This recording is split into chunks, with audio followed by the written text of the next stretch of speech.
I'll be a little bit honest here. I don't really believe in depression for myself. Now, I think that feeling depressed is definitely real. Feeling sad is real. Feeling anxious is real. I think that feeling these emotions in the present moment is definitely real. I don't believe in saying that I am going through depression. I have anxiety. I have this. You know what I'm saying? I'll say even just like this, right? If every time you walked in a room and it was full of mice, and you felt anxious, and every time you walked in the room you kept feeling anxious, you kept feeling anxious, you kept feeling anxious, you kept feeling anxious, does that mean you like have anxiety? Or is that like you just continuously been in an environment and a moment and an experience that kept making you feel anxious? That's why I never really said like, oh, I have anxiety, I have this, I have that, I have this. Like, I just think that it's very interesting in a way how you can really control your mind. And one thing that I realized when it comes to happiness and peace and security is that a lot of it is internal. Security externally, even just like with a job, right? God can have good ass paying job, good job, the recession hit, the pandemic hit, and then boom, all of his sense of security, his degree, his work experience, his resume, his LinkedIn, all of this just completely wiped out all of his security. And now he's searching months and months for a job with no money, no income, and but it's so crazy because security, peace, happiness, like a lot of this shit people think is more of an external thing. Because I have X, I will be Y. Because I have X, I will be happy. Because I have X, I'll be at this. And something that I realized when it comes to desires, a lot of suffering comes from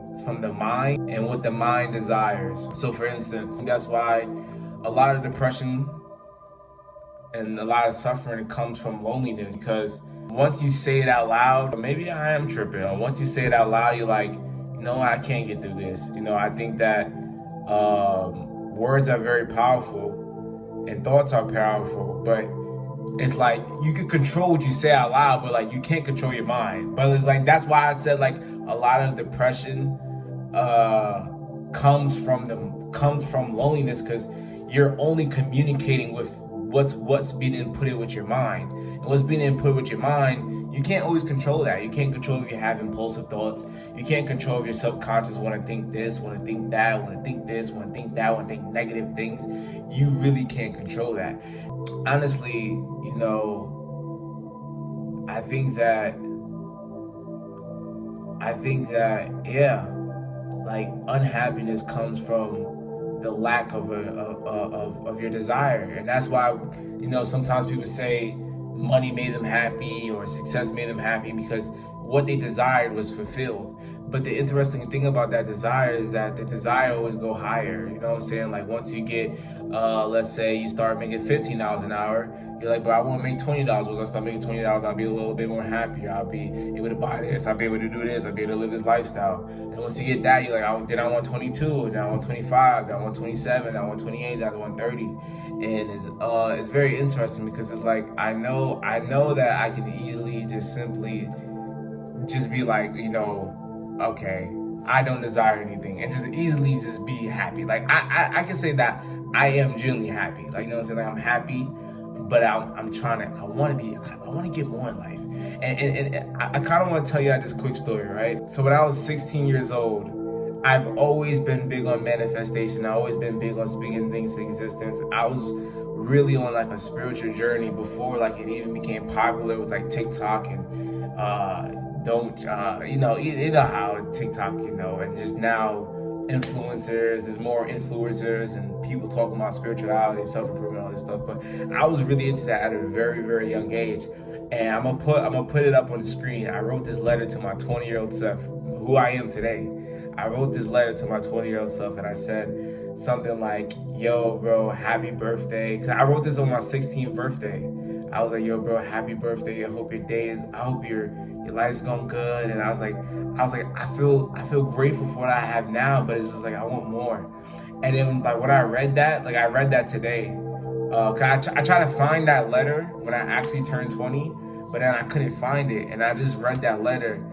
And I was like, bro, it's so funny that I would never lose that mindset. Like, I would never lose that mindset of being like, yeah, life is good. I'm grateful. It's nice, but I just want more. Like, it's crazy, but like, I would never lose that mindset. I always like, even just like with when it comes to like success, like yeah, niggas want to get rich, yeah, or not rich. Niggas want to get more rich. Niggas want to get more wealthy. Niggas want to get more bags. Niggas want to get more money. But it's like I can never see myself genuinely like retiring. You know, like I feel like it would just make me feel uncomfortable. Like I like working. I like getting shit done. I like results, and I think that that's kind of a thing that blocks me sometimes with being obsessed with results. Results can kind of manipulate my input. And what I mean as in like this, right? You know, something that I would say I struggle with is results manipulating my input, right? So let's say I go one day, I go really hard on a day, I do 30 minutes on the Stairmaster, I burn a whole bunch of calories, I go mad hard, I don't eat food until 2, 3 p.m., 5 p.m., I go mad hard for the day, right? Doing mad good on a diet, like just go completely the best for the whole day. Right? Step on the scale and I see no results. And what it does, it kind of gets to my head where it's like, well, you did all this work and you didn't get no results. You might as well enjoy some food. You might as well enjoy this. You might as well do this. So it's like this self-sabotaging thing when it comes to, you see hard work equals no result, so then self-sabotage it. And it was just kind of the same thing that happened to me in the past when it came to like YouTube analytics, right? Go look on YouTube, you see the YouTube analytics, you see, you know, this going down, or you get a 10 out of 10, or just something not being the best performance, and then it's like, okay, and it's like you self-sabotage it, you know what I'm saying? That's something that I definitely have to work on, is self-sabotaging when seeing no results or seeing bad results, you feel me? And yeah, when I read that letter that I wrote to my 20-year-old self, I was like, bro, it's crazy that I would never lose that mindset. Like I will always be like, yo, bro, let's get more in life. Let's get more. Let's, you know what I'm saying? Let's evolve. Let's reach new goals. Let's achieve more. Let's get more money. Let's live a better life. Let's break traumas. Let's heal. Let's do this. Let's do that. Like I don't know what it is. Honestly, I don't know where the drive really comes from. I think a little bit of the drive comes from the ego. Like my ego wouldn't allow me to be a bum. My ego wouldn't allow me to be like the mopey, depressed guy. My ego wouldn't allow me to be the sit around all day. My ego wouldn't allow it's like my ego just wouldn't allow me to be that. Like I don't know, like it's just like my ego wouldn't allow that. Like my ego wouldn't allow me to be a failure, be a bum, be a nigga that didn't progress in life, that like ego would not allow that, bro. And I think that's why I go so intense. But a bit of my intensity also gets in the way of my progression. You know what I'm saying? Like this is the second thing that's really good, but it can get in the way, right? Is that I can be intense versus consistent, right? So what I mean as in being intense versus consistent is that, like I said, I can go really, really hard on one day, like completely, like not even eat food all the way to 7 p.m., right? I'm on like a calorie deficit. Not even eat food all the way to 7 p.m. You know what I'm saying? Go on a long hour fast, do fasted cardio, right? Do all the right things and go really intense on one day, and then that next day, completely messed up.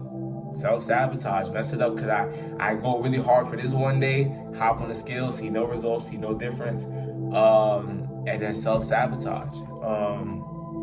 So that's also something that needs to be worked on, right? And I'm in the works, you know, in present moment, just working on the intensity versus consistency. And because it really truly is about your average, right? It's not about just, if let's say it takes you about 100 hours to achieve a 5-star in a game. It's not about just doing 20 hours one day and then be like, okay, I didn't get the achievement. It's about, okay, at least do 5 hours this day, then 5 hours, then 5 hours, then 5 hours, then 5 hours, then 5 hours, then 5 hours, and just keep on going after it every single day so you eventually get that achievement. It's not about just intensity on one day. It's about consistency over a long rise of a time. And yeah, definitely. That's one thing. I guess we're gonna make this video a little bit more deep, a deep video, and just just talking about some stuff. This is kind of be like the 7 life lessons that I've learned in 2022 video, like how Iman Ghazi had. So another life lesson that I learned within this year was the abundance mindset. So there's a lot of moments where I realize why the richer get richer, why the guys that get females get more females, why the top companies become more of the top companies. It is because of the abundance and the scarcity, right? So let's say a guy let's say he gets no females, right? He feels lonely, no friends, no females, whatever the case may be. So he starts to say, I am lonely. He starts to say, I want friends, I want females, I want this, I want that. So him saying that now affirms in his brain, now affirms within his mind that he lacks this, and that he is desperate of, like, that he lacks it. If you desire something, that means you lack that, right? And what that does is then you start to act desperate. And once you act desperate, clingy, or too much, or doing too much, then that pushes people away. What you chase is going to make is easily going to run away from you. That's why a female that you saw that you thought like, oh, she's so good, she looks so good, like your crush, you're like, yo, bro, she's bad as hell, like, you know what I'm saying? You put her on a pedestal, and then you tried so hard, and then you completely failed. You made up scenarios in your head. You didn't say nothing while you was next to her, and because you looked at it as this big thing, like, and you kind of got in that desperate mindset. But then it's weird because like a female that liked you, you're like, bro, she like, or even a female that you didn't even think was attractive like that, you was able to have a conversation, good conversation with her, flow right, ask her the right questions, have a good conversation, and that's what happens when it comes to abundance and scarcity, right? When you have a scarcity, you become more scarce of it because you start to act desperate, and being desperate makes you unattractive. Being desperate makes people not come to you. And I even learned this within when it comes to just like the corporate side, right? If you have a LinkedIn and you have absolutely no experience, no recruiter is gonna reach out to you. No one is like, once you're trying to get the experience, whether it be sales, whether it be tech, whatever the case may be, once you're trying to get experience, you're chasing recruiters, you're messaging recruiters, you're emailing them, you're following up with them, you're doing everything you can to get this specific job. But once you get the job and you got it on your LinkedIn, you got it on your resume, you got all the experience, then the relationship switches where now recruiters are messaging you when you already have a position. Recruiters are emailing you. Recruiters are doing anything they can do to get you out of that position to get you into their company. And it's the same way when it comes to relationships, when it comes to clients, when it comes to, corporate. Is because you have more. Because you lack, you have none. And it's very interesting. You can even look at it when it comes to the YouTubers, the streamers, and the content that you consume. The people you follow on Instagram, you follow these $1 million IG pages, these 200K niggas that got followers. What person that you follow on IG that has like 2,000 followers, like, unless they're your friends? You don't follow that much people that have low, and that's why the 80-20% rule is honestly true, that 80% consume 20% of the market share, and 20% of the people control 80%. And it makes sense. The YouTubers that you watch is the same YouTubers. When you go on Twitch, you're not looking for someone to watch on Twitch. You're gonna just watch Your Rage. You're just gonna watch Kai Cenat. You're just gonna watch Ada Ross. You're just gonna watch the streamers that are the big streamers. When it comes to YouTube, you're just gonna watch the big streamers. You're just gonna watch Zidion. You're just gonna watch Kai Cenat.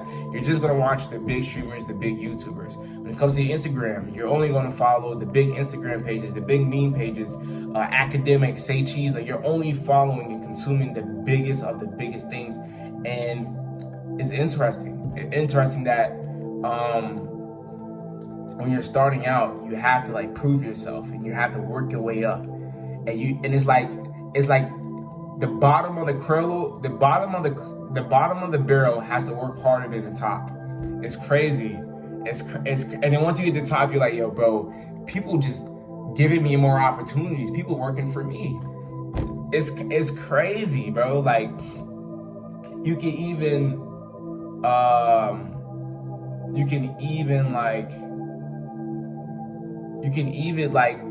kind of connect it with like Andrew Tate, right? When he started out, he probably was trying to upload his own TikToks, edit his own TikToks, do whatever the case may be. And once he got big and people saw an opportunity, they started doing the work for him. It's crazy, like, but once you get successful, once you get to the top, people do work for you. People throw opportunities at you. People throw money at you. People throw everything at you. It's crazy. It's honestly crazy.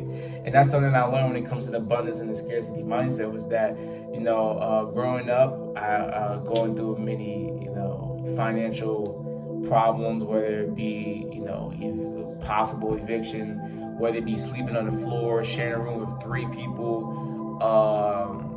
sleeping like on my sister's boyfriend's house couch, living on Section 8, unemployment, and food stamps.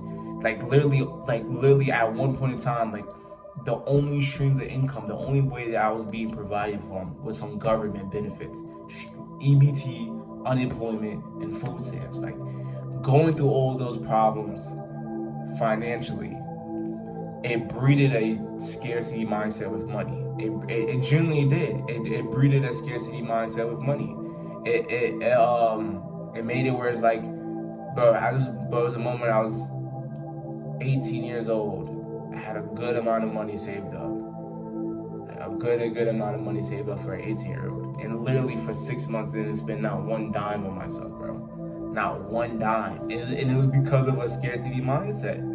It was like, I gotta be frugal. You know what I'm saying? Like, I gotta be frugal. I can't, no, I'm not gonna buy no shoes. I'm not gonna go shopping. I'm not gonna do this. I'm not gonna do that. And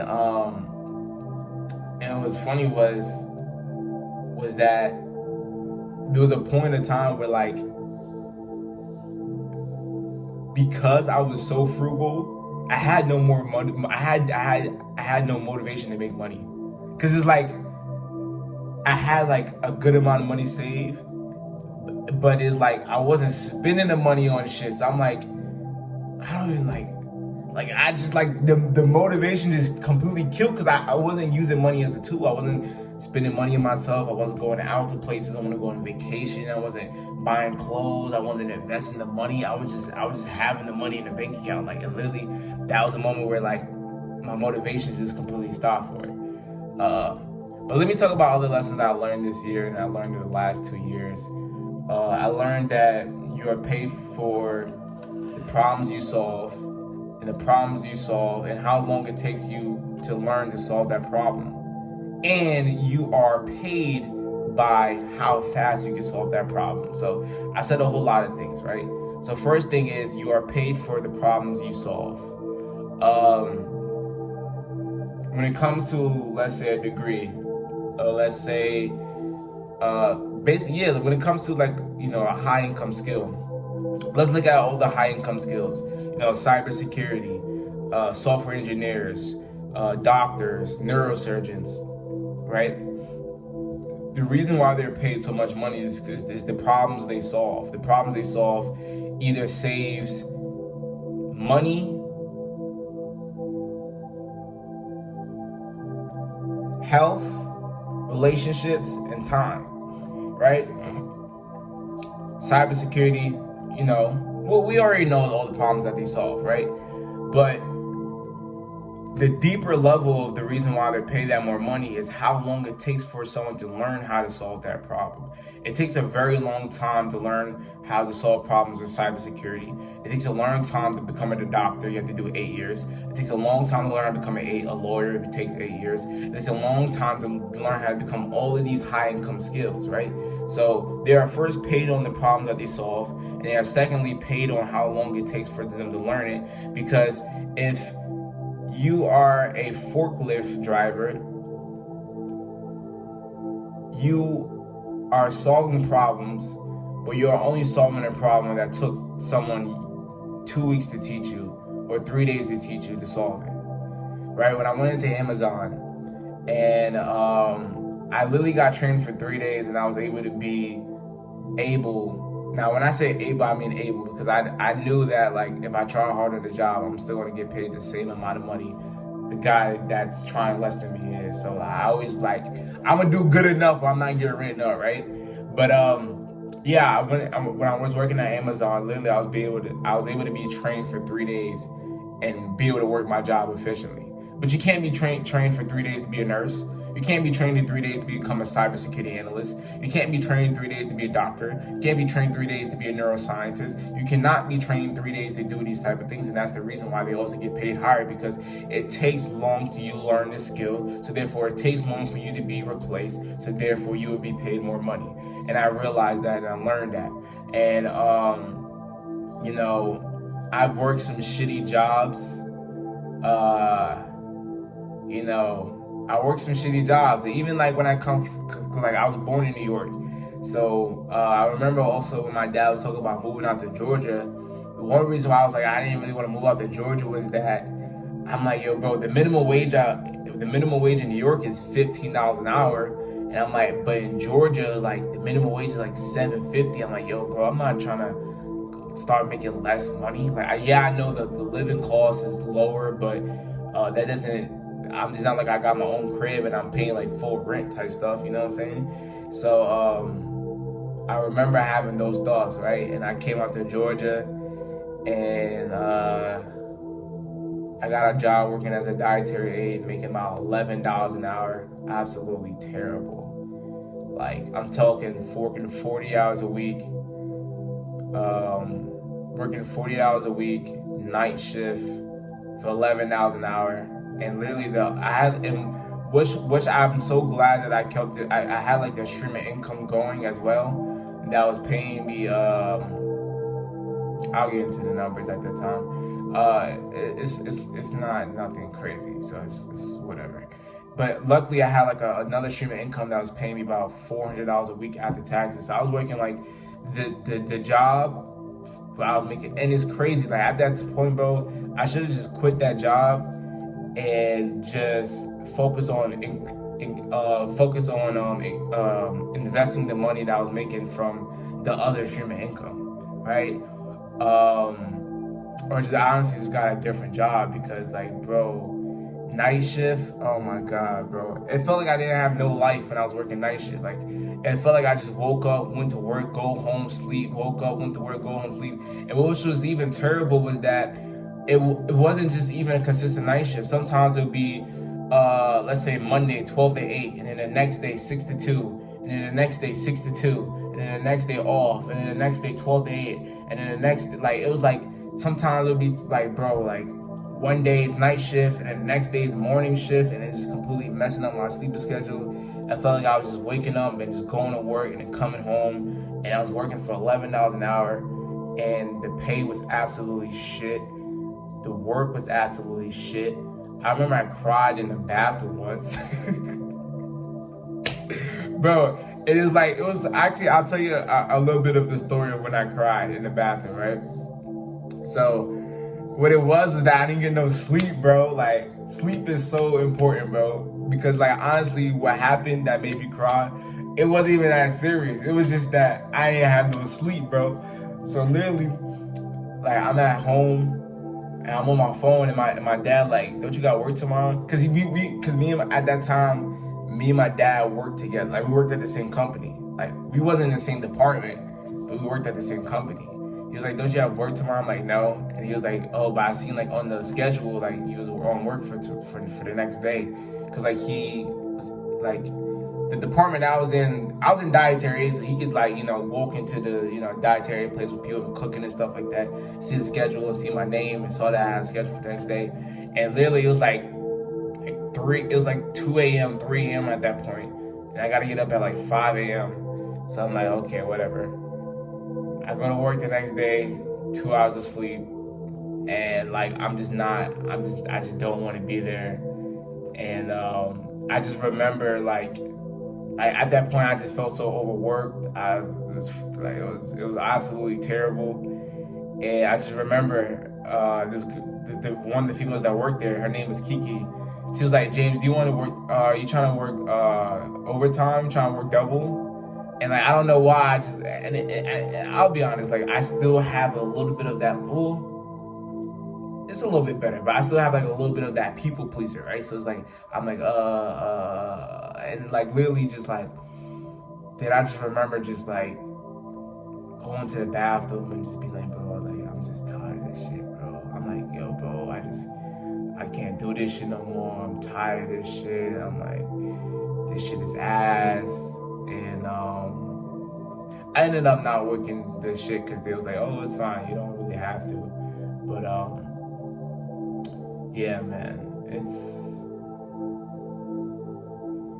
sometimes this is what gotta happen as being a young man, you know what I'm saying? You have to go through the bullshit. You have to like work the shitty job. You have to go through the shitty college classes. You have to go through the shitty friendships, shitty relationships, the shitty moments, the shitty experiences, to make you realize that you want better. You know what I'm saying? There's definitely moments where I hit rock bottom and literally the biggest blessing came right after it, or the biggest momentum shift came right after, or the biggest mindset shift came right after, or the wake up call came right after it, or something beautiful came right after it. I think that there's no sunshine without rain. There's no joy without pain. There's no love without the hate. I feel like life is really a reflection of up and down, left and right, good and evil. And in order for one to exist, the other one has to exist as well. You know what I'm saying? And I think that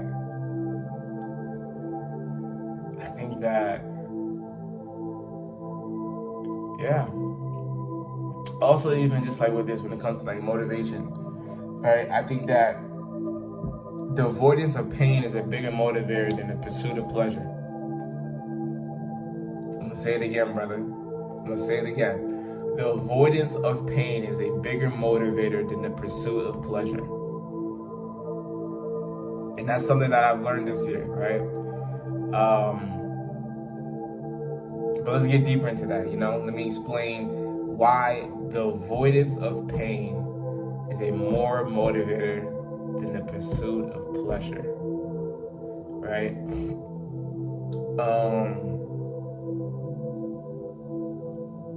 You know, if you have if you're in college, you have an assignment due 12 p.m. What's going to get you motivated to get that assignment done? Is the fact that you're going to get an A+, and you're going to be able to submit that assignment, and everyone's going to be happy and be like, yo, bro, you submitted this. No. What's going to get you out and what's going to get you up is going to get you to submit that assignment that you may fail. And if you fail this assignment, you may fail the class. If you fail the class, you will lose your money. You lose your money, you're going to be tight because you'll be like, if I spend money on this class, I'm not finna fail this assignment. I'm not finna fail this, right? So it's the avoidance of pain that will motivate you farther than the pursuit of pleasure. You could relate this to rent. You can relate this to deadlines. You can relate this to breakups. You can relate this to shitty experiences. The avoidance of pain will be a bigger motivator than the pursuit of pleasure. And that's something that I also learned within this year. I learned that in moments that I've been through pain, in moments that I've been through shitty experiences, moments that I've been through tough experiences, moments where I've been through, you know, messed up experiences, okay, I'll say this, right? But I'll always have the best workouts when I'm mad. And this is honestly, bro, I feel like I'm really like reminiscing a little bit now, because like this was so beautiful about playing football at an early age, was that, bro, like whenever you was upset, bro, and like they'll do like the football drills, like that was when you was able to really like let out all your emotions. You was able to let out all your anger, like you was able to let that all out on the football field. Where if you crack a nigga, you truck a nigga, you you tackle a nigga, whatever the case may be, that physical contact, bro, that's where you really let it all out. And that was so beautiful. That was like therapy, bro. Like that was therapy at a very young age, to like let all that out, let all that out with the physical contact. Yeah, bro. I kind of lost my track of thought. His music's beautiful, right?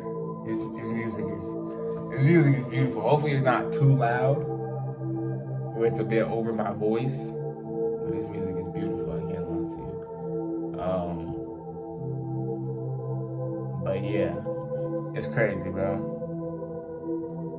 It's crazy. Life is pretty crazy too. I can't lie to you. Like,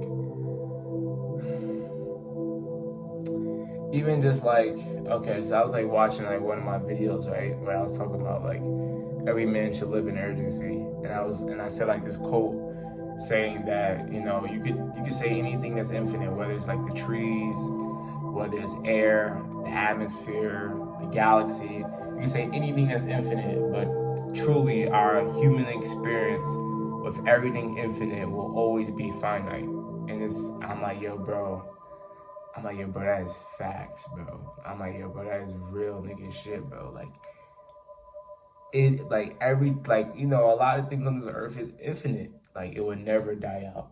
Oh, damn. Video.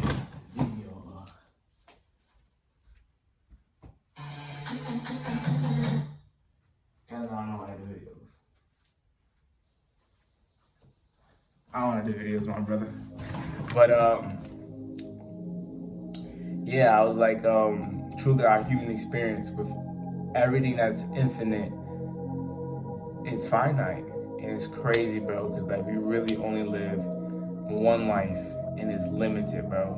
Like, some people live 15, some people got aborted, some people live to 65, 75, 85, 100. Like, bro, we truly only live one time, bro. That is crazy.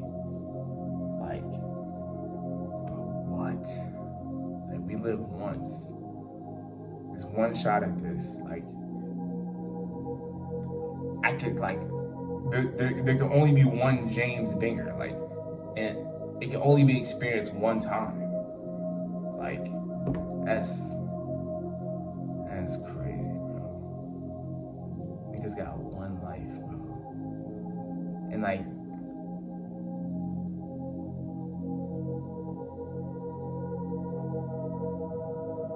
I'm gonna tell y'all a story of how I had a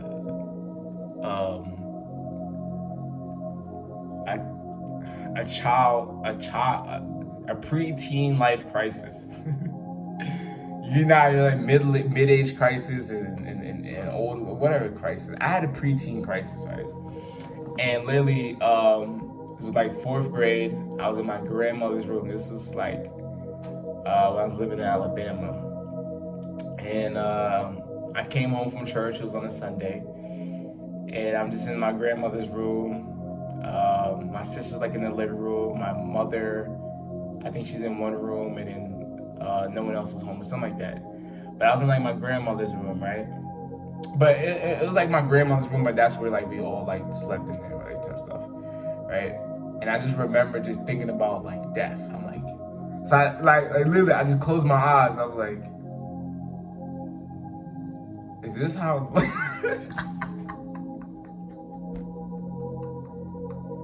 Bro, I just closed my eyes. I was like, yo, bro, is this how life gonna be after death? So I just closed my eyes and I don't see nothing. And I'm like, and I just started crying, bro. I started crying because I started like, I consciously realized like death. Like, I'm like, yo, bro, is this just where we see black? And then I just started like, oh my God, bro, I had like a whole crisis, bro. So then I started crying, just thinking about like, yo, like what happens after, you know what I'm saying? And all I can remember is just like crying, and I just hear a knock on the door, and I just, you ever, well, I don't know if y'all do this too, but like, let's say you're crying, you're upset, and you get like a knock on the door, or like someone calls you and you just like go back to like regular mode, because like, you know what I'm saying, not wanting to show that weak moment or not wanting to show you crying or being upset. So I just hear a knock on the door and just go regular. It was my sister. She's like, are you okay? I'm like, yeah, I'm good, I'm fine. But yeah, I just had like a preteen life crisis. It was like, I was just like, yo, bro, is it, like, this is all we gonna see? Like, am I just gonna just see black for the rest, for like 1,000 years, 2,000 years? It was crazy. But yeah, man, this is all the life lessons that I've had this year in the last 2 years. Definitely could have made the video a little bit longer. Hope y'all enjoyed it. You know, hearing multiple stories and, you know, me opening up about a lot of things that have happened within my life and lessons that I've learned. But now, man, vi done är vidare avkommit like my minimum that was because physically, financially, and spiritually. If you want to do that, get a ticket, become a gym about user wise, KZ, your pure ticket. And I hope y'all did the video. And I'm out.